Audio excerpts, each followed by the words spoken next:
Today's story, Punishment for Lust.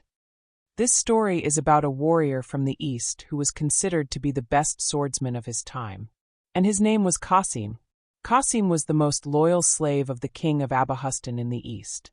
Qasim was a very loyal and fearless slave warrior, due to which many kingdoms used to tremble at the name of Qasim, due to which all those kingdoms used to accept defeat without fighting. All the kingdoms felt that there was no kingdom left in the East which Qasim had not destroyed. Till now Qasim was thinking this. Far away from all this, in the north, there was a city called Multan, where God had made a city a paradise with his natural beauty. This is why this city was also called a holy city. One night, the king of Abuhustan sent his most loyal slave Qasim to subjugate the city of Multan. Qasim set out to subjugate the city of Multan on the orders of the king.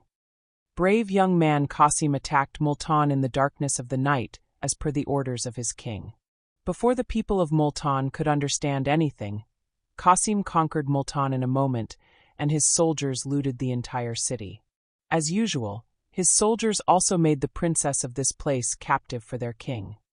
The king of Abuhustan makes the princess of every conquered city a victim of his lust, and then makes her a prostitute and sells her in the kingdom. After looting the city of Multan, brave slave Qasim went back to Abuhustan in his arrogance. While returning, Qasim's soldiers saw on the way that the day was ending and soon it would be night. The soldiers injured in the war would not be able to travel at night. Therefore, we should rest here tonight and move ahead as soon as the morning comes. But as usual, Qasim was being blown away by the praises he was receiving from his king. Qasim was thinking in his mind about all the preparations that were to be made on his return. Like, the entire Abuhustan would be decorated on his return. All the beautiful girls of the city would just look at me and shower beautiful flowers on me. Beautiful musical instruments would be played at various places in the city, and there would be loud salutes from cannons. Qasim was in his mind taking care of all the preparations that were going to happen on his return, as if his return will be decorated completely. All the beautiful girls in the city will only see me, and the beautiful flowers will rain on me. Beautiful instruments will be played from place to place in the city. Cannon will loudly salute from Tyre. When I reach my king in the court, he will praise my bravery and hug me. Then I will bow down with great respect and kiss his hands. Thinking all this, Qasim kept moving forward when a soldier came close to Qasim and said, "The day is about to end. Soon it will be night too. It will be difficult to travel in the darkness of night. Many of our soldiers are injured, due to which our speed is slowing down. We should find a safe place and rest till morning." Qasim stopped his horse and started looking at all his injured soldiers in his army. Then he saw his tired soldiers who were guarding the palanquins of the captured princess and other beautiful girls with swords in their hands. Qasim was looking at the palanquins when he saw two beautiful eyes peeping out of a palanquin. Qasim suddenly felt a tickling sensation in his hands, heard his heart beat faster, and his body automatically started to go loose. There was a magical attraction in those eyes, sitting in the lap of his Adil. Wherever he looked, he saw stars shining with the light of ecstasy. He was not hit by a spear, a dagger, no one had cast a spell on him. No, he was feeling a pleasant unconsciousness, a taste of pain, a sweet feeling of intoxication, and a condition of crying filled with a pleasant sting in his heart. He felt like crying. He might have cried on hearing someone's cry of pain. He would have become desperate. His feeling of pain had awakened, which is the first stage of love. After a moment he ordered, "Today we will stay here." Half the night had passed, the men of the army were fast asleep. Torches were lit all around, and the soldiers of the army were sitting and yawning. But Qasim was not sleepy. He was sitting in his spacious and luxurious tent and thinking, "Is it a big crime to take a look at this young woman? I agree that she is the princess of the king of Multan, and my king wants to brighten his harem with her. But my only wish is to take a look at her, and that too in a way that no one gets to know. And even if it is a crime, then I will commit it right now. I have just killed thousands of innocent people with these very hands. Will sins be forgiven in God's court just because they were committed on the king's orders? Whatever it may be, taking a look at a beautiful woman is not a bigger crime than killing someone. At least I don't think so. Qasim was a religious young man. He kept pondering over the moral aspect of this act for a long time. Why would a hero who conquered Multan think of other obstacles? He stepped out of his tent and looked. The Begum's tents were pitched a little distance away. Qasim had deliberately pitched his tent near them. Many torches were burning around these tents, and 5 Habshi Khawajasaras were strolling outside the tents with naked swords. Seeing this, Qasim came back inside and lay down on his bed and started thinking. Will these wretched people not be able to sleep? And why are so many torches burning all around? It is necessary for them to be extinguished. That is why I called out, Masroor. Masroor. Masroor. Sir, please tell me. What happened? Put off the torches, I am not able to sleep. Sir, the night is dark. Yes. So. As you wish. Masroor left, and in a moment all the torches were extinguished, darkness prevailed. After a while a woman came out of the princess's tent and asked, Mushroom. Mushroom. The princess asks, why were these torches extinguished? Mushroom said, it is the wish of the commander. You people be careful. I do not think his intentions are clear.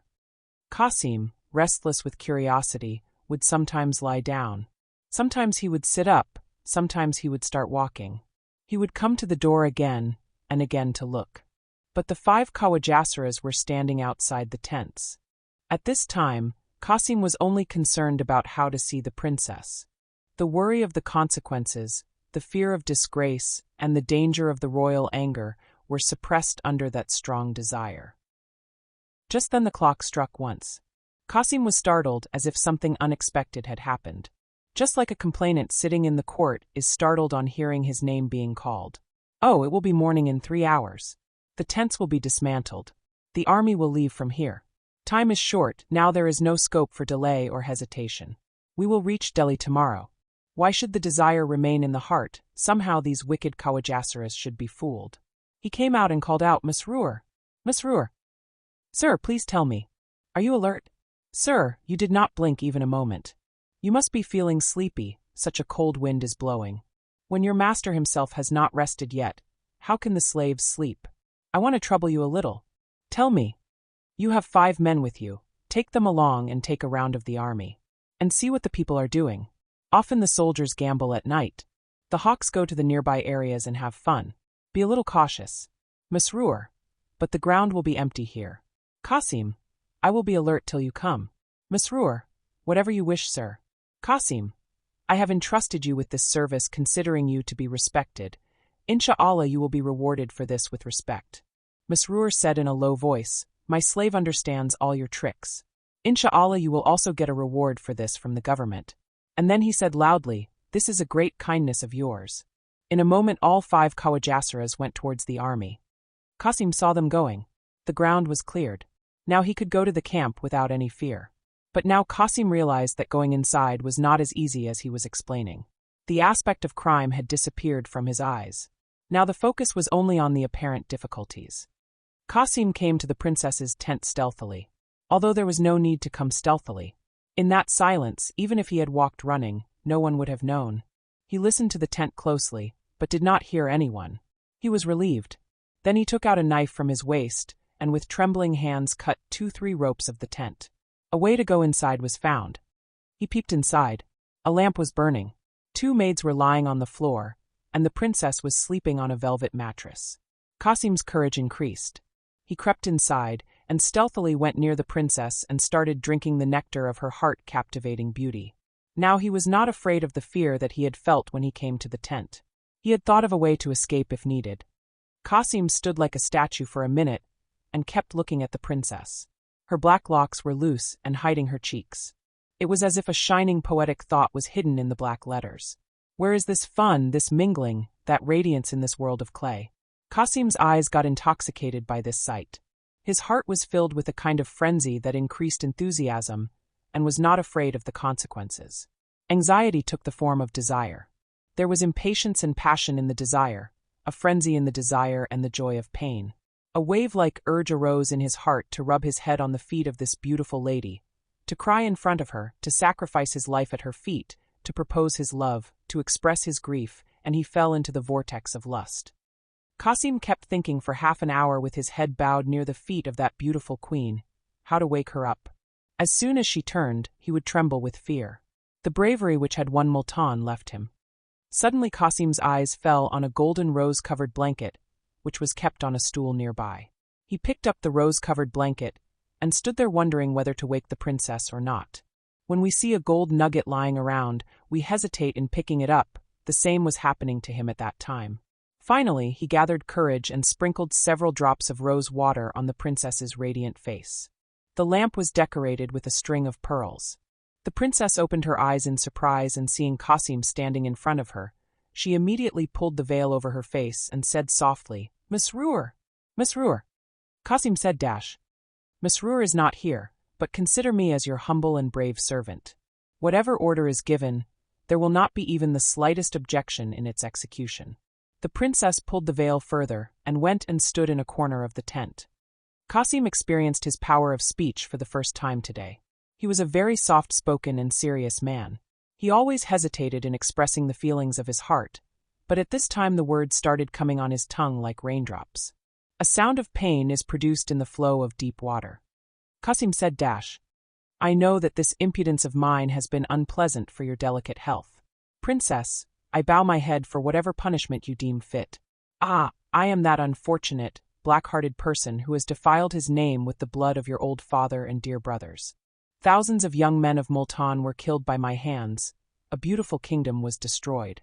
The royal family was in trouble, and you had to see this day. But at this moment your culprit is present in front of you with his hands tied. At your one signal, he will sacrifice himself at your feet, and the world will be cleansed of his impure life. Today I came to know how lust makes a man commit sins under the veil of bravery. This is just the fire of greed, it is just a murderous poison hidden in ashes, closed in a pleasant glass. If only my eyes had opened earlier, then a famous royal family would not have been reduced to dust like this. But this candle of love, which lit up in my heart yesterday evening, filled this dark corner with light. This is the blessing of those spiritual feelings which arose in my heart yesterday, which freed me from the prison of shame." After this, Qasim described his restlessness and heartache and the pain of separation in very sad words, so much so that he ran out of words. His desire to tell his story was fulfilled. But that lustful captive did not move from there. His desires took him one step further. What was the achievement of this story of mine? If I had to tell only the pain of the heart, then I could have told it to a picture. That picture would have listened to the story of my sorrow more attentively and silently. I wish I too had heard the sweet voice of this queen of beauty. She too would have told me something about her heart. I wish I knew what effect this story of my pain had on her heart. I wish I knew whether the fire in which I am burning reaches her or not. Who knows if it is true that love is first born in the heart of the beloved? If it were not so, then why would that patience-breaking gaze fall on me? How much I would enjoy the words of this goddess of beauty. I could hear the song of the nightingale, how lovely her voice would be, how pure, how radiant, immersed in nectar. And if she also loves me, then who else in this world would be more fortunate than me? Qasim's heart began to jump with this thought. He felt a movement in his veins. Despite this, there was a danger of the maids waking up and Masroor returning. The desire to talk to each other made him impatient, and he said, "Queen of beauty, this wounded heart deserves your kind glance. Won't you have some mercy on its condition?" The princess looked at him from behind her veil and said, "How can someone who himself deserves mercy show mercy to others? It is futile to expect a bird in captivity which has neither words nor wings to sing. I know that tomorrow evening I will stand before the cruel king of Delhi with my hands tied like a captive. My honor, my status, and my pride will not depend on my family honor, but on my looks. Fate will have its full share. Who is the man who will desire this life? Today the Princess of Multan is forced to become a victim of the lust of a cruel, cunning, sinful man. Go away. Leave me to my fate. I am unlucky. It may happen that you too have to become a victim of the royal anger along with me. There are so many things in my heart, but why should I say them? What will I achieve? It is better that this secret remains a secret. You have true bravery and self-respect. You will make a name for yourself in the world, You will do great things. May God bless your intentions. This is the prayer of this troubled woman. I say with all my heart that I have no complaint against you. Today I have come to know how pure love is from hatred. It does not even hesitate to hide its face in that hem, which is stained with the blood of its loved ones. Ah, this wretched heart is boiling. Close your ears, she is not in her senses, do not listen to her. I only request you not to forget this poor woman. The memory of that sweet dream will always remain fresh in my heart. This dream will keep giving solace to the heart in the captivity of the harem. Do not break this dream. Now for God's sake, go from here lest Mesrour comes, he is a tyrant. I fear that he deceived you. He may be hiding somewhere here, be on your guard against him. God bless you. A state of unconsciousness descended upon Qasim, like a yogi experiences after listening to the song of his soul. What he could not have expected even in his dreams had been fulfilled. The veins of his neck bulged with pride. He realized that there was no one more fortunate than him in the world. If I wanted, I could enjoy the beauty of this beauty's garden. I could get intoxicated with this cup. Ah, how intoxicating, how blessed life would have been. Till now Qasim's love was like the milk of a milkmaid. The yearning of the princess's heart mixed with water burnt the water and created the color of truth. His heart said, What can I not do for this queen of beauty? There is no trouble that I cannot bear, there is no fire that I cannot jump into. Whom do I fear? Of the king? I am not the king's slave, I am not the one to stretch my hands in front of him, I am not dependent on him. My valor can be appreciated in every court. Today I will break the chains of slavery and go to that country where even the angels of the king cannot fly. Having been blessed with beauty, I do not want anything else. Why should I stifle my desires now? Why should I let my wishes be engulfed by disappointment? In a state of frenzy, he took out a sword from his waist and said with passion, As long as I have strength in my arms, no one can even look at you. Even if he is the king of Delhi, I will make a river of blood flow in the streets and markets of Delhi. I will shake the roots of the Sultanate. I will turn the royal throne upside down, and if I am unable to do anything, I will die. But I will not see this humiliation of yours with my own eyes. The princess slowly came close to him and said, I have full faith in you, but you will have to restrain yourself and be patient for my sake. For your sake I will bear all the troubles and atrocities of the palace. Your love will be the support of my life. This belief that you consider me your maid will always take care of me. Who knows, fate may bring us together again. Qasim said arrogantly, Why should you go to Delhi? We can reach Burtupur by morning.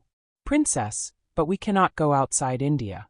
It is possible that we may spend our lives in forests and deserts by becoming a thorn in the eye of Delhi, but will not get peace. Do not close your eyes to the reality, live. God has given you bravery, but it will break after hitting the mountain. Qasim's enthusiasm subsided a bit. The veil of illusion disappeared from my eyes. It is a human trait to talk too much in the world of imagination. Qasim could clearly see his helplessness. Of course, my tantrums are a joke. What is my status in comparison to the king of Delhi? One gesture from him can erase my status. He said in a longing tone, Suppose we have to spend our lives in jungles and deserts, so what? Lovers enjoy a walk in the garden, even in the darkest corner.